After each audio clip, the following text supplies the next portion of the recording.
Hi, and welcome to A View from the Bed. This is a CHI St. Vincent podcast where we talk to real patients about their healthcare perspective. We know that your healthcare journey can be scary, so that's why we want to get their view on the good, the bad, and the ugly from diagnosis to recovery. Enjoy today's episode. Hey, welcome back to this edition of A View from the Bed. We're going to be talking to Jennifer about migraines. There are so many people out there, and you might be one of them, that are dealing with chronic headaches, migraines for various reasons. And when we found Jennifer's story, we loved her story. And so we just want to talk to her today and figure out what worked, what didn't work, and any advice that she has for any of you that's listening. So welcome. Thank you. Thank you for joining us. Yes, I'm excited. Yeah. So sneak peek, her and I, we were talking before we went on screen, and she was giving me a preview about what she's going to be talking about. So, but I want you to kind of start at the beginning. Okay. You know, how long have you been dealing with migraines? About 6 years. Okay. So I had a spinal injury. I was Okay. in a magic show and I disappeared.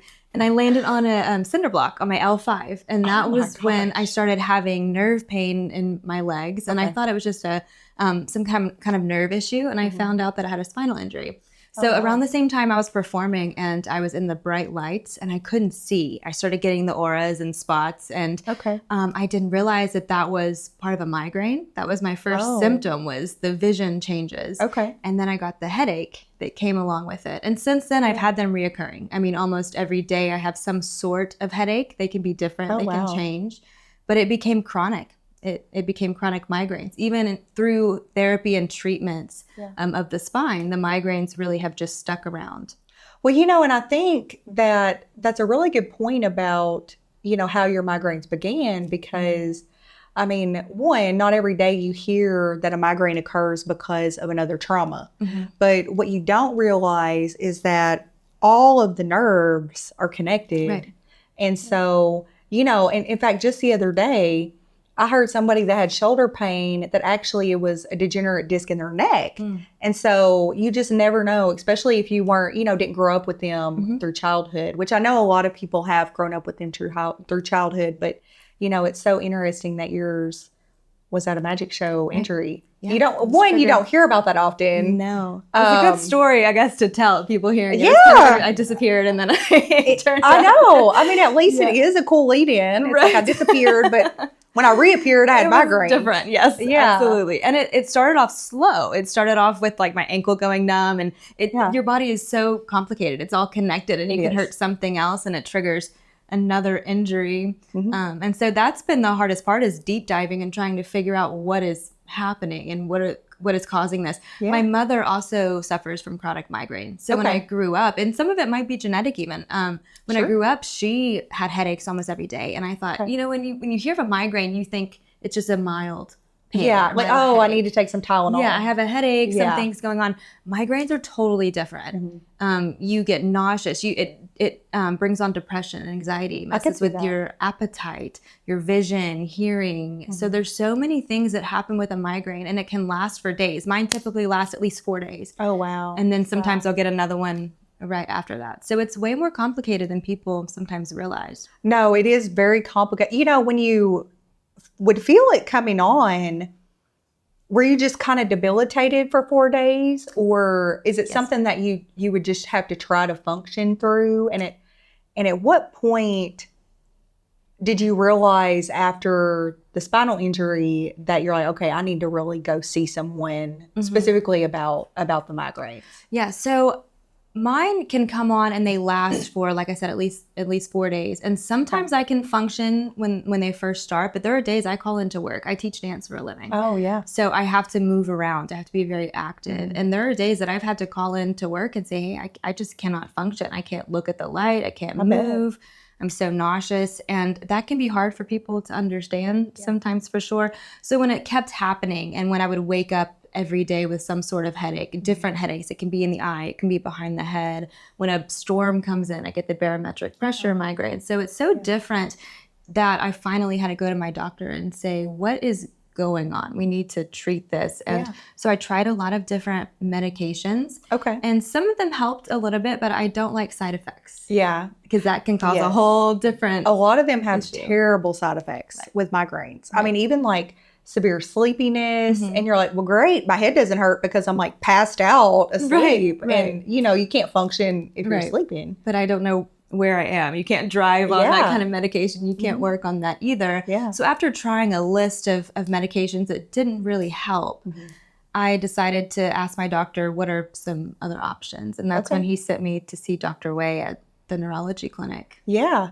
So tell us about the journey from like your very first appointment with Dr. Wei, you know, like how did that go? How did you feel? What were some of the things that she thought to try that maybe you hadn't done before? So she suggested Botox for migraine, which I've seen some of the commercials, but you don't always, you know, pay attention or know exactly what that is. And I've heard of Botox, and I've always thought it was just to get rid of wrinkles. And of course, it looks great aesthetically. Yeah. But I had never been treated for migraines through Botox. Okay. And she was absolutely so kind. I mean, just understanding. She listened to my story. And she asked me how many migraines days I have in a month. And I told her every week, sometimes daily, I have some sort of headache. Okay. So she said, you are a candidate for Botox for migraine. Okay. And so she does 31 injections, typically from around the eyes all the way back into my shoulders, so through the scalp.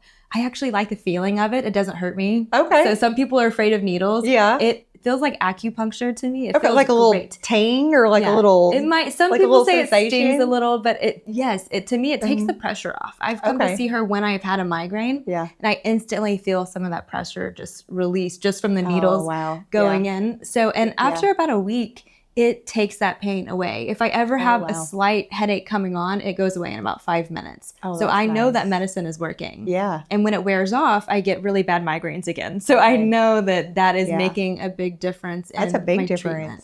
Yeah, she's very understanding, and she really listens and gets to the bottom of it. So that's good because, you know, we were talking, you know, beforehand, before we came on, about how there's a stigma with Botox that, oh, it's just for, you know, those of us that want to get rid of like our little crow's feet, or, oh, we've got these little forehead lines, and, you know, those little white things aren't working that we wave all over our faces. And, you know, so, and the commercials you see, a lot of people, it's because of the lines. Right. And there's some, like you mentioned, that are about migraine specific, but not many. Right. And so it's really cool that you can use these types of interventions in other ways, because when you really look at how Botox work, it just deadens the nerves. So that's why your wrinkles, you're not getting rid of the wrinkles. It just relaxes your face so your wrinkles can't show, which it's the same premise for the nerves that are causing, you know, the migraine. It kind of freezes those muscles up, and it does look great aesthetically. I mean, I encourage, if you're trying to get rid of wrinkles, to use to use the Botox. But get a 2 for 1. Yes, exactly. Might as well. So my insurance actually covers it completely. Oh wow, which is amazing, and that is one of the best parts, is that I don't have to take pills. I don't have side effects. I feel better. I don't have that depression and anxiety that comes along with the migraines. I mean, it treats every part of that headache. And so I tell people about it. I'm not shy about the fact that I get Botox for migraine. Sure. So because it could help one person. If one person sees this interview and says, wow, I want to try that, I'm going to ask my doctor about it. And they might be taking different medications that just aren't doing the job. This is a really good alternative and something you should definitely try out. So, okay, 31 shots. That's a lot. Yes. But how often? So how often do you have to go and get it done? Every 12 weeks. So about every 2-3 months I go back, and the shots don't hurt. She's very quick. She's very fast at getting it done, and you talk to her while she does it, so you're not really paying attention to any sort of pain. But yes, I mean, it takes about a week to set in, 2 weeks to fully set. But I go back every 12 weeks, and you stay on the schedule. Just the more you do it, the more you get the injections, the better the results are. I can see that. You really start feeling the effects the more often you do it. So no, that's very cool. And now, speaking of aesthetics, 31 shots.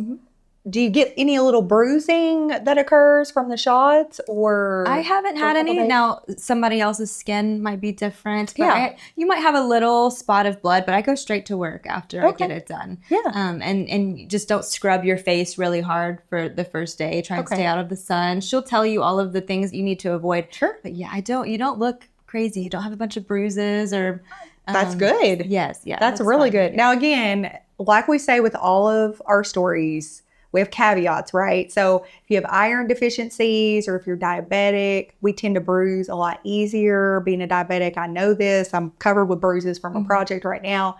And so, if you do have other conditions, the physician will tell you, you're prone to bruising, then you might see a couple little bruise spots. But like Jennifer said, otherwise you should be able to just like touch it up with something, go back to work and finish your day out, which that's just so cool. So I do have to ask, what if somebody walked up to you and you literally like were rushing and you had like 2 seconds to tell them the good, the bad, and the ugly about the treatment, what would you say?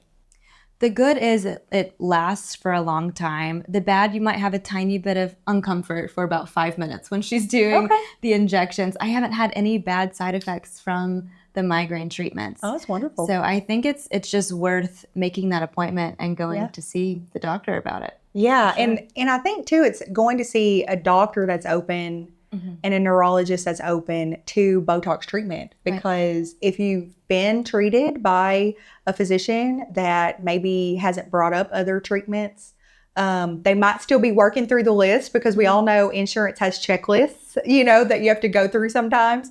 And so if that's not the first wave of treatment, don't get discouraged, but have an open conversation with your doctor about what are some other options if these aren't working. Yeah, and you might have to bring it up. You might say, hey, I saw this interview about Botox for migraine, because a lot of people just don't know that is an option. And like I said, you have to go through a certain process of taking different medications. You might have to try certain medications first before you're eligible for that treatment. But once you go through the list with your doctor, this is something you should definitely bring up and say, hey, am I a candidate for Botox for migraines?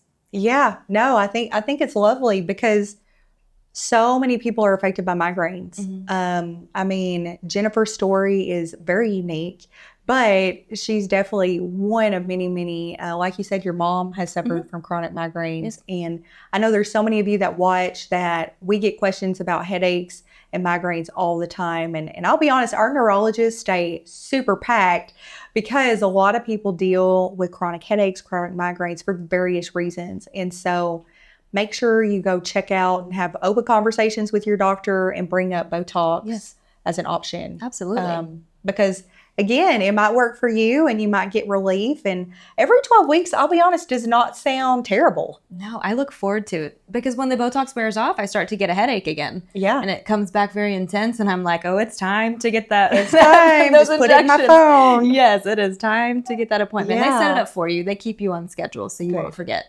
And it's just, is it a super quick appointment?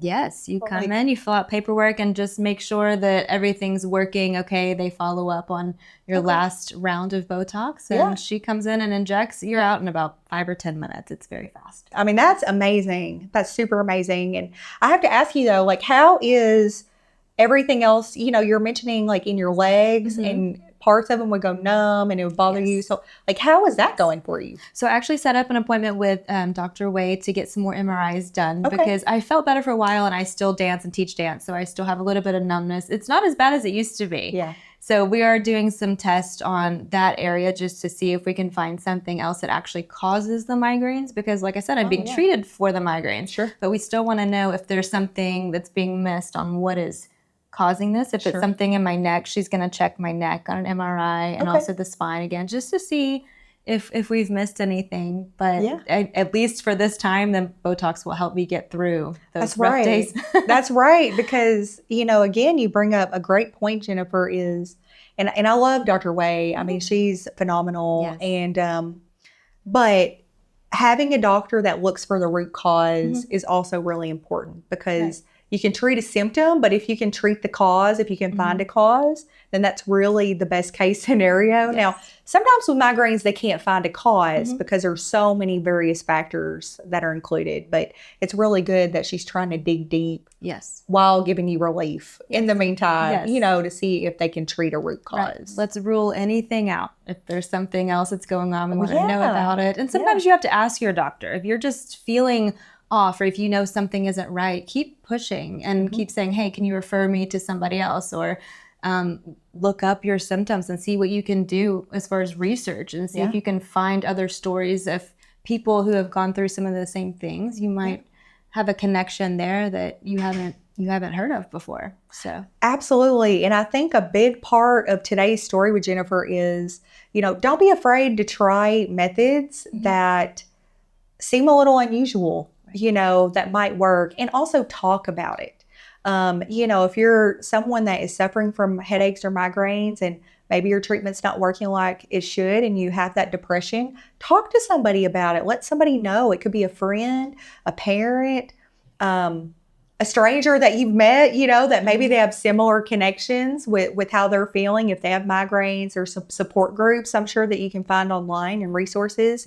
But most importantly, bring it up to your doctor, whether it's your primary care doctor, your neurologist, whoever is your regular point of contact. Talk to them because you don't want to be in a depressive state, and we want to be able to get you help for headaches, or even if you're just feeling down. So make sure, and as always, your doctor's your first point. We love to give you information, and in our stories, we want to give you information, but your main point of contact for what's perfect for you and your health is your doctor. Is there anything that you would like to say that we haven't talked about your experience? I just think it's something worth trying and worth talking about. And I like to tell my story just in case there's one person that needs to hear this. And so I'm going to be completely honest about my experience and about my treatments with Botox.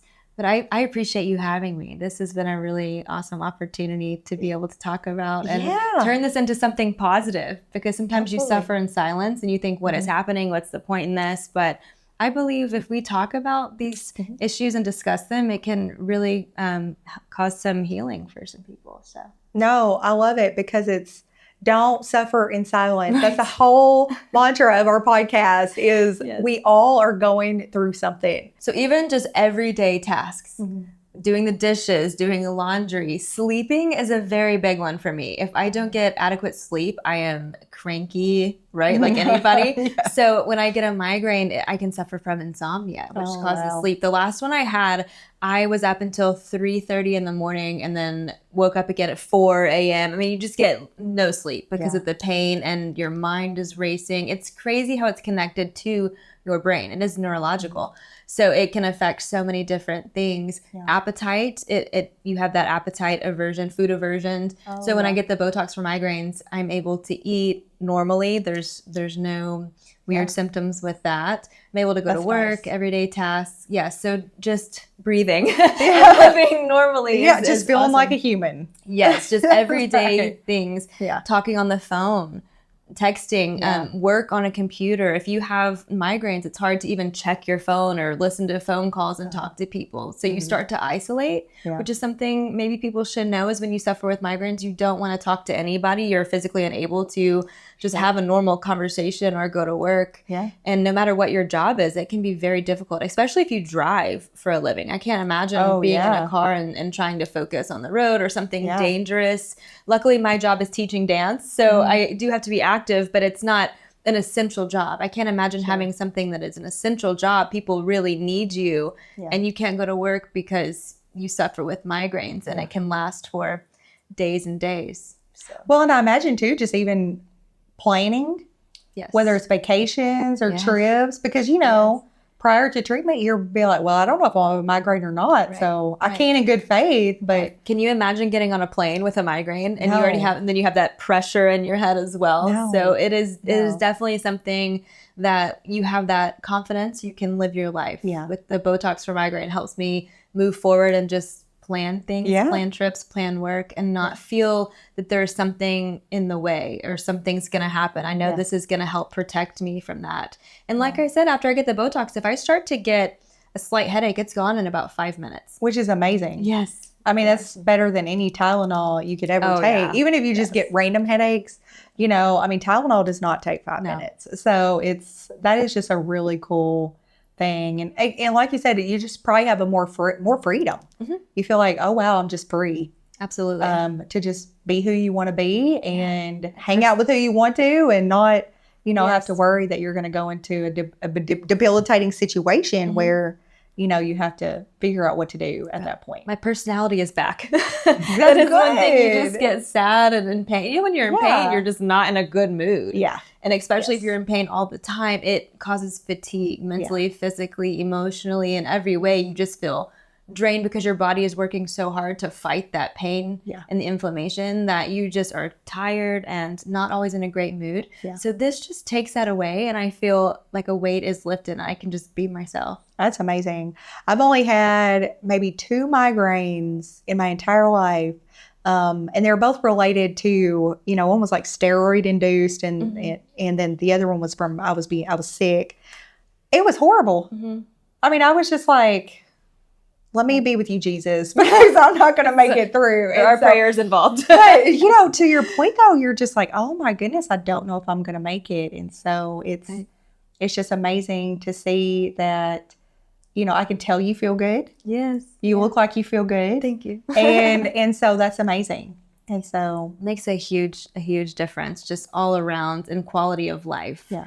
So not only just taking that intense pain away, but just living a normal life is very important for everyone. So. That's right. Yes. And there's a lot of life to live. Who was your biggest, I would say, kind of advocate? I know you said your mom had chronic migraines. Mm-hmm. And so how important was it to have a person like that who understood what the feeling was? Right. I apologized to my mother after I experienced my first migraine. I said, I had no idea how much pain you have been in for so long. And that is something that now we can share. My primary care physician says, you need to blame your mother. It's all her fault. So I do tell her, I'm like, this is all your fault that I get these migraines. So we kind of joke about it. But now I just have so much empathy for her when she deals with it. When she says I have a headache or a migraine, instead of being like, oh, she just has a headache today, here we go again, I actually understand. And when I hear other people say they suffer with migraine, man, I get it. And so if we can just spread awareness about this issue and tell people this is not just a mild headache, it can be debilitating. You have insomnia and depression, anxiety, you can't eat for a few days. It's just, there's so many symptoms that come along with it. I encourage people to even just Google the symptoms of a migraine because it is a very long list. And it's helped me understand, wow, this affects so much more of my life than just a headache. I would have no idea if I didn't do some research and discuss these things with other chronic migraine patients. So, yeah. And again, I think that's where just having empathy for people that if they say they have a migraine or suffering from a migraine, we need to make this not a taboo thing. These are individuals that it needs to be taken seriously. It needs to be paid attention to. And you need to check up on folks if they live alone that suffer from migraines, DoorDash them some soup or whatever they need, while they're going through it. But just check on them because like you said, it can be a very lonely place when you're going through those days and knowing that people are there, even if they can't do anything, just knowing that they're there, I'm sure makes it feel a little better. Absolutely. My husband has learned when I have a migraine to keep quiet and no loud noises, keep the lights off. I probably need to sleep. And it's unfortunate, but it's hard to explain. Sometimes things are just amplified. The sounds are louder, the lights are brighter. Yeah. And it's that sensitivity to all of that makes it even more intense. Yeah. So if you can just encourage people around you and help them understand what you're dealing with, and that will really help get the word out. I mean, maybe we can find a cure for migraines. And I appreciate you bringing this subject up so that we can talk about it and discuss the relevance of migraines. Absolutely. But, you brought up a good point, though, is if you're married or have roommates or close friends, if you travel with people all the time or even work people, have a little list that says, hey, when I am suffering from a migraine, here are some things you can do to kind of help me in the moment. I used to work with someone who she would get them in the middle of the day and she would have to turn her lights off in her office and literally lay on the floor. Right. And so we always knew, okay, when we see that happen, I'm going to go rearrange her calendar and do other things, make sure she's okay, call her husband because I knew she wouldn't be able to drive home. Right. And so it's almost like make this little checklist for people, depending on where you're at, where you're going to get a migraine. That's, hey, here is how you can help me. Kind of like diabetics, we wear a lot of jewelry that have, hey, I'm a diabetic. Here's what you can do in case my blood sugar decides to try to kill me. it's almost a similar thing though, because it's all my friends and family know. If you see these symptoms in me as a diabetic, here's what you can do. You know, put a piece of candy in my mouth. You know, get me to a sofa so I can sit down. You know, check my meter and see what my sugar is doing. You know, all these checklist of things. Right. And it should be the same with the migraine. Absolutely. So, absolutely. And just having this discussion again and talking about the intensity of it, and that it's not just a mild headache, get over it and keep working. This is something that can be absolutely debilitating for somebody who suffers from a migraine. Absolutely. Well, Jennifer, your story is lovely. You are lovely. I've never had anyone on the podcast so far that's got injured in a magic show. And so you brought a unique aspect to this. But again, a good awareness that migraines don't always have to come from birth. Right. They can be stimulated by other events that occur. And so always pay attention to your symptoms. So thank you very much. I appreciate you. Thank you for having me. Well, until next time, guys, who knows what we're going to talk about. But make sure you come and check the podcast because we drop one the second Tuesday of every month. And so who knows? We're searching. If you have a good story, hit us up on our Facebook page and let us know. We would love to talk to you. So have a good day. Thanks for joining us for today's episode of A View from the Bed, A Patient's Perspective. We hope that you found it helpful. We hope that it helped you make your healthcare decisions. We hope that it made you feel a little more comfortable with your own journey. And we hope that you'll join us next time.